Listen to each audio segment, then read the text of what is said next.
PCN is brought to you in part by the following underwriters.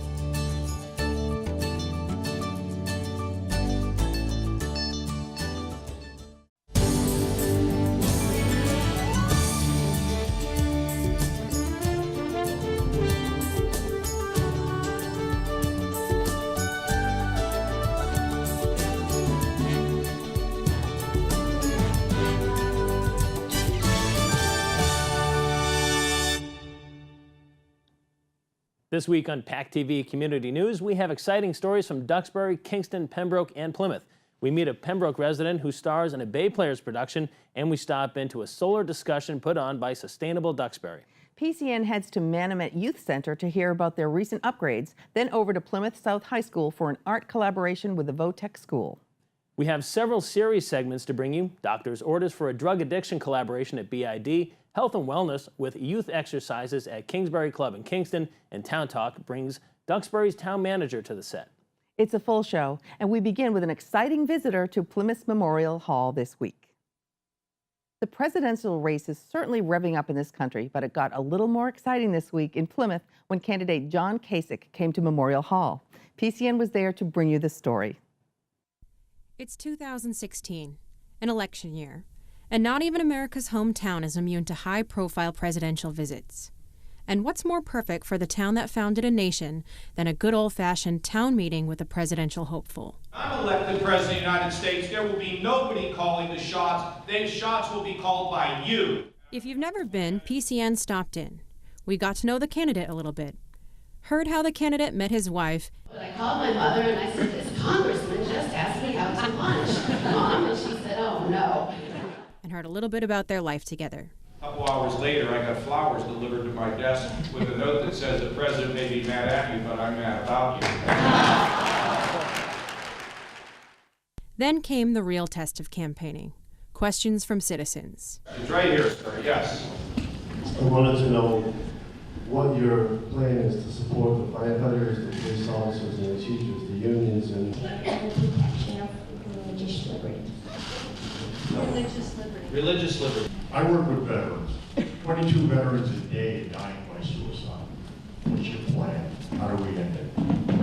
So in looking at Citizens United and the issues raised by that decision, I'm a teacher and I have for a long time been on the fence about the Common Core.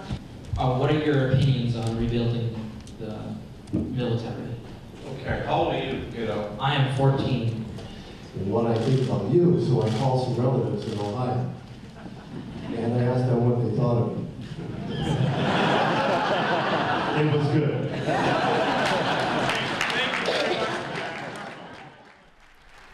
In the end, the appreciative crowd had some good moments, demonstrating that Americans care enough to hear what the candidates have to say, and even making a point to thank them for running for the toughest job in the world. I think we need an overhaul of the whole thing. Reporting from Memorial Hall in Plymouth, I'm Maureen Bates, PACTV Community News. An estimated 26.2% of Americans ages 18 and older, or about 1 in 4 adults, suffer from a diagnosable form of mental illness in any given year. That's a pretty high number and is no laughing matter. But because it's so prevalent, it can't remain a secret anymore either. It should be discussed and understood.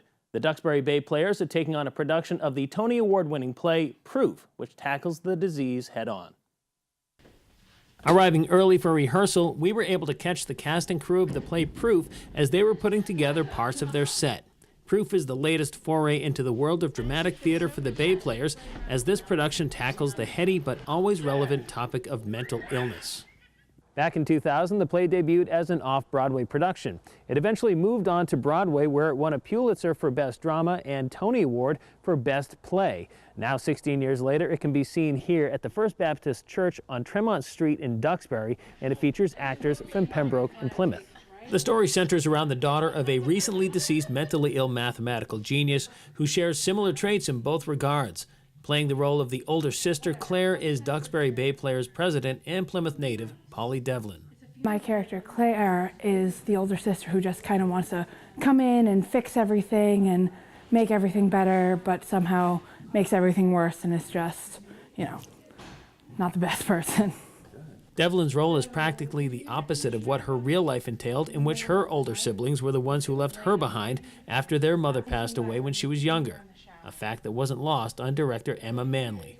For Polly, I think the challenge will be finding empathy for the other character, especially because she's so immediately identified with the first one. She has to now turn it around and start to find things to empathize with that she would otherwise find kind of repellent. So it's a cool challenge. The production features a cast of just 4, and because of the intimacy, the play is a bit of a character study of each of the 4 personalities, for the audience as well as the actors. When I read the character, Hal, I feel like I had known someone like him in life. I think he's like a lot of people. I wouldn't say shy, but unsure of himself, kind of uncomfortable, and but thinks he's smarter than everybody else. And I thought that'd be kind of interesting to try out, you know, somebody who everybody thinks is an idiot, but he thinks he's a genius.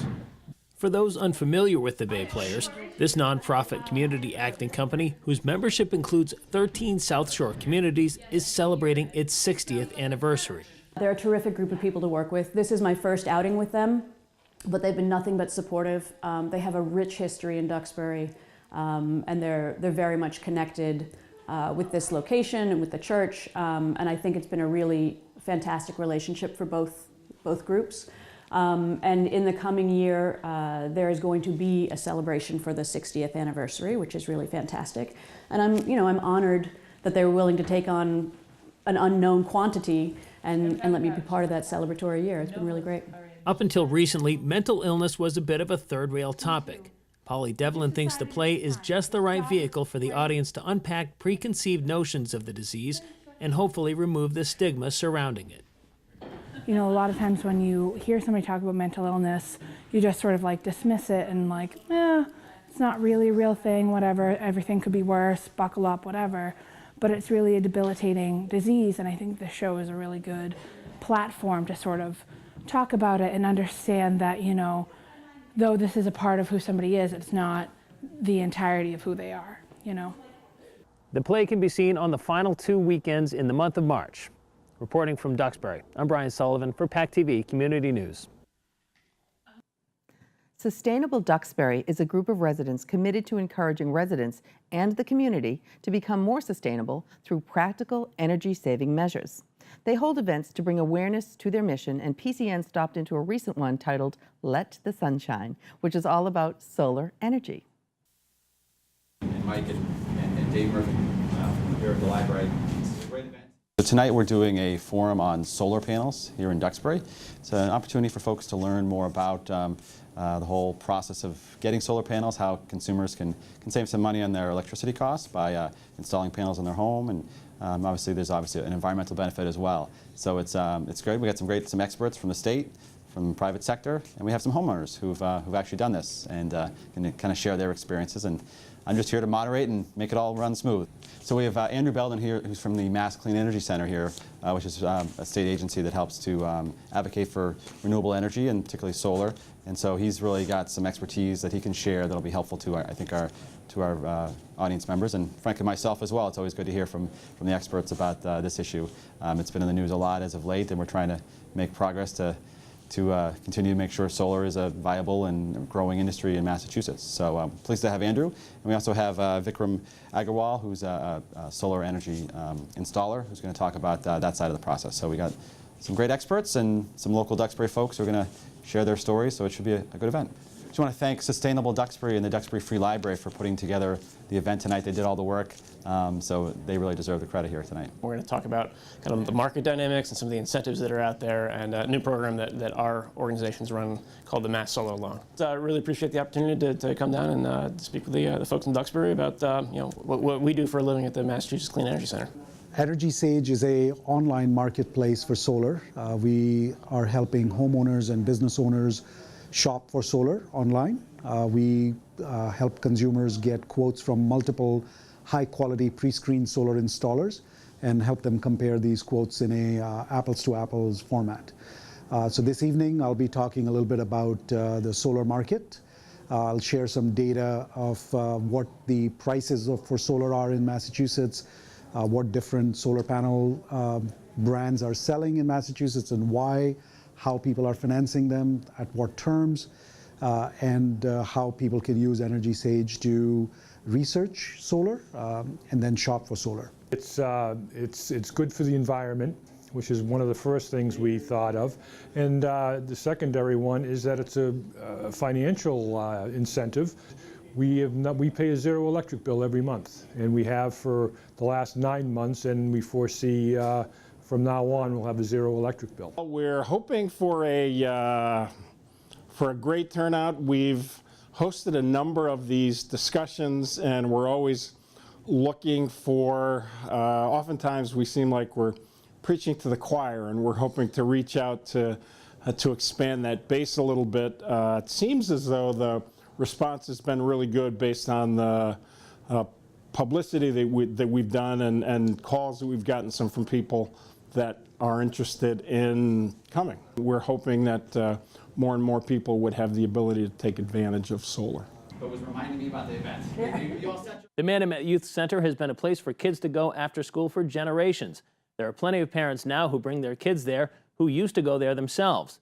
But as much as it gets used and is a necessity for the community, like many old buildings, it needs upgrades, and that's a financial dilemma. Luckily, they've got the Friends of the Manamet Youth Center in their corner to help them raise some of those necessary funds.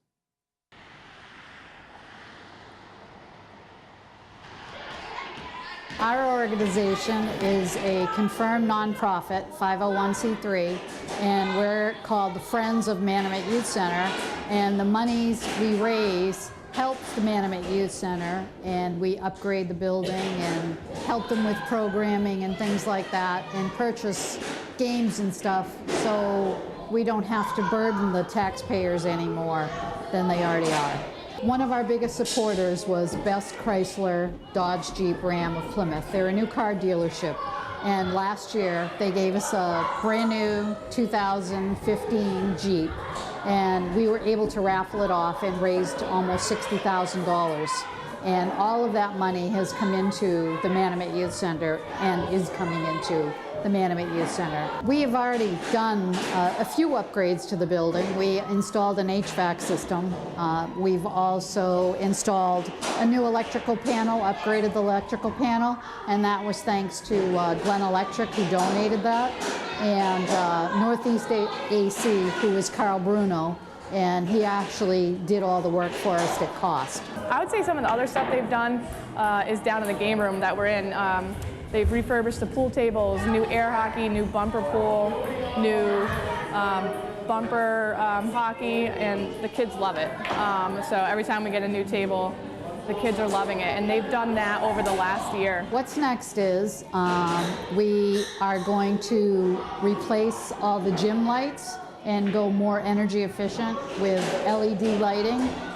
We've contracted with Mass Save and Rise Engineering, and the town of Plymouth is assisting us to get the grants and things to do that. So the Friends of group already has the funds to pay for that, so we will continue on raising funds. We are also going to be starting our next fundraiser, which will be some type of vacation. So our Friends of Manamet Youth Center are all volunteers. So none of us draw any kind of income. We're just all volunteers trying to make this a better place for our kids. What a wonderful thing. It's all volunteers? That's unusual. What kind of upgrades are they looking to do? Well, what they were talking about doing in the future was redoing the floors, and I think they've actually got some of the money in place to do it, or they've got plans to move that forward. And then they're talking about adding more summer programs. Yep. And if you can believe it, they were talking about putting a snack bar in that basement. So that'd be pretty cool. Although I don't know where they're going to find the space. We couldn't find the space even to do the interview there. Yeah. Because there was just so many kids. But awesome place. It was Awesome really cool. place. They do great things. Since when are Adirondack chairs, benches, and picnic tables considered art? When you put together a project that involves student woodworkers and artists, that's when. It's part of a public art initiative that involves functional art sculptures and the Plymouth community. Brian brought us the story. We may not usually equate wooden lawn furniture with artwork, but a collaboration between the town of Plymouth, Plymouth Center for the Arts, and the Plymouth school system will hopefully have people rethinking their preconceived notions of what art is. This first project is a small project. It's a functional art, functional sculpture project where we've got students and local artists involved in creating pieces of seating and fun, exciting furniture to be placed around downtown Plymouth in the waterfront areas. It'll include Adirondack chairs, benches, and picnic tables that are being built by the VOTEC students at the Plymouth High School. And the art students in the Plymouth High School and local artists will be creating designs to come together and create these pieces so that we can have them be displayed this summer and installed on site this summer. Plymouth Center for the Arts' Andrew Kuzman feels that the project creates a better understanding between the public and the art community. I think we should be looking at the fact that there's two real advantages to the community. One is that interaction between all levels of community, from government down to the student level, teachers, people in our town hall and so forth. But beyond that, there's a second area of communication that has been proven that these public areas, these public places with public art that are user-friendly, create another interaction in the community. They're very popular places for people to meet. They're places where politics can be discussed. They're places that everyone is comfortable, and they all have a little pride in it because everybody has a piece of it. Judging by the murals on the wall here in Plymouth South, it would appear that there is no shortage of artists to help out when the time comes. Meanwhile, students in the VOTEC High School have shown off their woodworking skills since the project was green-lighted around the end of December. Right now, the students have built the pieces, and some of them are being finalized. There's benches being finalized in the North Plymouth High School, but all the Adirondack chairs and picnic tables are finished. They're unfinished right now, ready to be primed, and then they will be stored until we can get the artists we'll bring those to the artists in April sometime. Well, they'll begin to do their creations on the actual raw pieces that are done now. VOTEC principal Jim Hanna was pleased that there were so many students involved in the process. Overall, we probably had about 12 to 15 students involved in the overall process, 3 or 4 different staff members overseeing this. And then what we'll do is on our end, we'll hand those off to the town planner, and then we'll also hand our pieces off to art teachers here at both high schools, and they will work with their art students on creating beautiful paintings that'll go on those pieces of furniture. By the end of April, they'll select the artist to paint the woodwork, and sometime in June, they'll all be placed throughout the town for people to observe and enjoy. Reporting from Plymouth South High School, Brian Sullivan, PACTV Community News. Our health and wellness segment is back at the Kingsbury Club in Kingston to learn more about youth and exercise and how it can help young people sleep better, process stress, and strengthen concentration.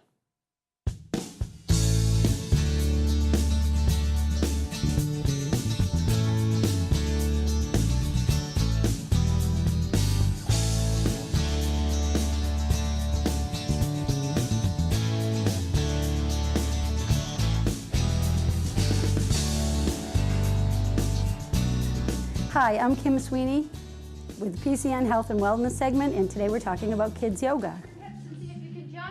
First of all, we invite everybody at the club here to participate at this level. This is an age-specific program for children. It's 10 and under.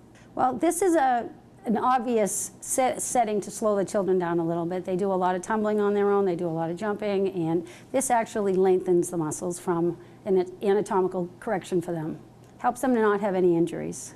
So children are much more limber than adults, so they're a lot easier to work with. They're like little elastic bands, and I love that part. I refer to them as the Elastigirls because the girls can all do splits. Their muscle base isn't full yet, and they're just growing, so we lengthen everything to avoid any problems with any joints, any growth plates, and the like. So a lot of the parents are expecting their children, when they pick up them from sports, they're all crazy and wound up and hyped up. So I expect them to go home and feel like they accomplished something, got a little energy burned, and that they feel a little bit happier about themselves. I'm Josh Lopez. I teach a boot camp which works for teenagers, which works on quickness, speed, and agility, muscular endurance. With the high intensity interval training, it's going to burn more calories, it's going to boost up cardiovascular system, and also with that, it's really good because any type of exercise, any type of physical exercise regimen is going to release the endorphins, and with that, it's in that body's natural feel-good hormones. It's going to improve mood, it's going to improve sleep schedule, help manage stress. Studies have shown that it improves concentration in school. You don't have to be an athlete to do this. I'm Josh, thanks for watching. This has been your PCN Health and Wellness segment. Doctor's Orders brings us to the Social Work Department at BID Plymouth for information on a South Shore community collaboration on drug addiction.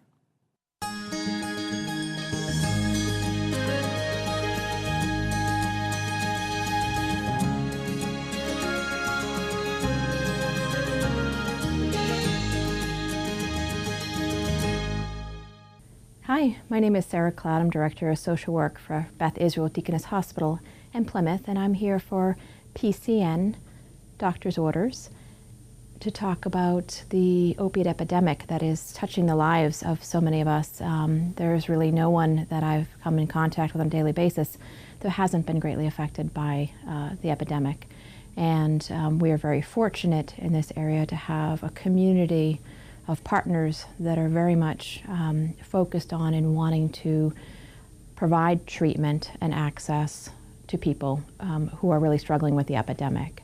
And here at the hospital, we partner closely with the Plymouth Police Department, Brewster Ambulance, High Point Treatment Center, Gallsnow Treatment Center, and many other community partners to provide intervention at many different points in a person's illness or struggle with addiction. One of the ways in which we do that is by staffing the emergency room department with substance abuse intervention experts through a grant to the Health Policy Commission.